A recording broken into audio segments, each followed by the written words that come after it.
So next आते हैं हम लोग kinds of sets. Kinds of sets actually क्या है, मतलब कितने टाइप्स ऑफ सेट्स होते हैं। तो वहाँ पे हम लोग का एक होता है एम्प्टी सेट, एक होता है सिंगलटन सेट, एक होता है फाइनाइट सेट और एक होता है इनफाइनाइट सेट। सो छोड़ के रखा है यहाँ पे समझाने के लिए कि रोस्टर फॉर्म क्या है और सेट बिल्डर फॉर्म में कैसे रिप्रेजेंट करते हैं।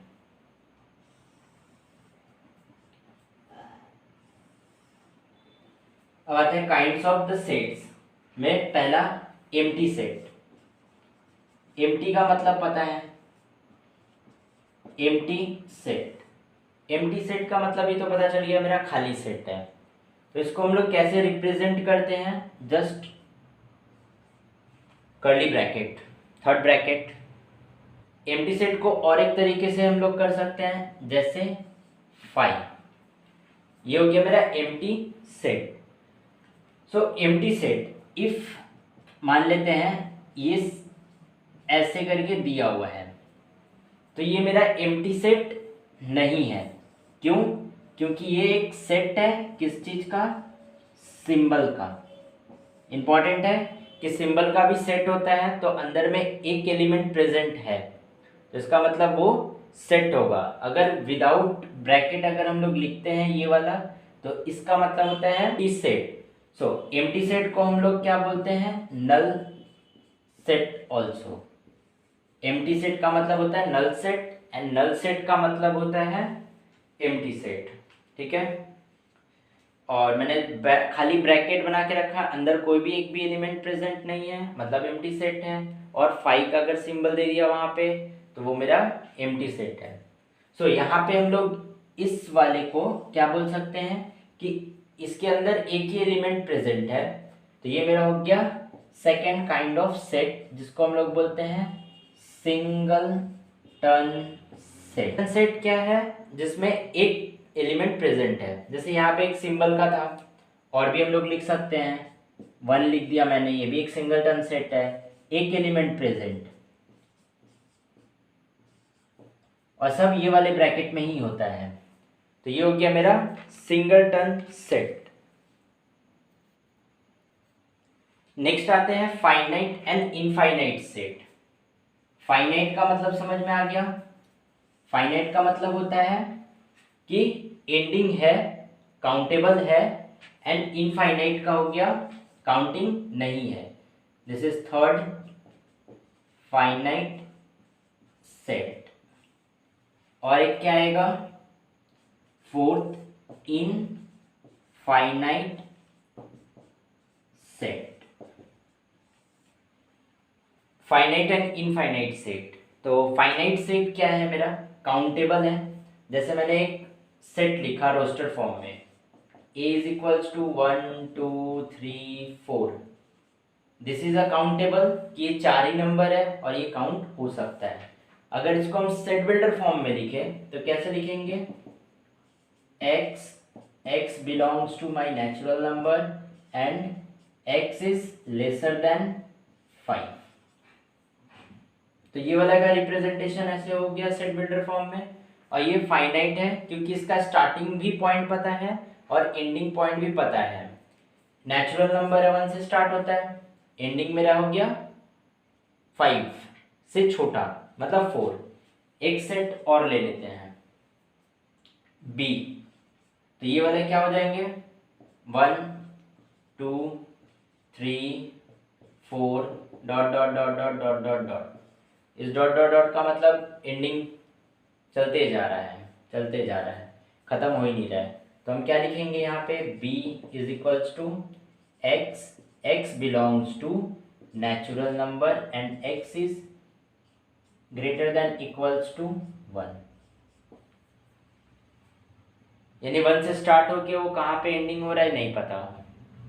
इफ अनदर सेट लेते हैं, c मान लेते हैं, यहाँ से दिया हुआ है 3 4 5 6 7 dot dot dot dot dot dot. इसका एंडिंग नहीं है, मतलब ये हो गया इनफाइनाइट सेट। तो ये रोस्टर फॉर्म में हम लोग कैसे लिखे हुए हैं, इस हिसाब से। और इसको सेट बिल्डर फॉर्म में जब चेंज करना पड़ेगा तो कैसे लिखेंगे, x बिलोंग्स टू, यहाँ पे हम लोग ये भी लिख सकते हैं, नेचुरल नंबर नहीं देके हम होल नंबर भी दे सकते हैं, और x इज ग्रेटर देन 2, मतलब 2 से बड़ा नंबर 3 4 5।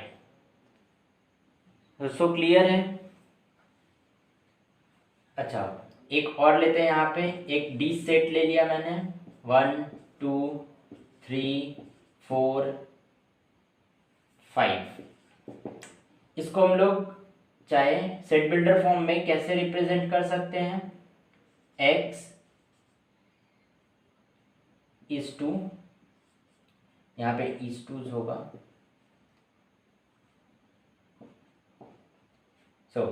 यहाँ पे इज टू हो गया, x belongs to, whole number लिख लेते हैं, इजी हो जाएगा। थोड़ा सा चेंज करते हैं, नेचुरल नंबर से अब आते हैं होल नंबर पे।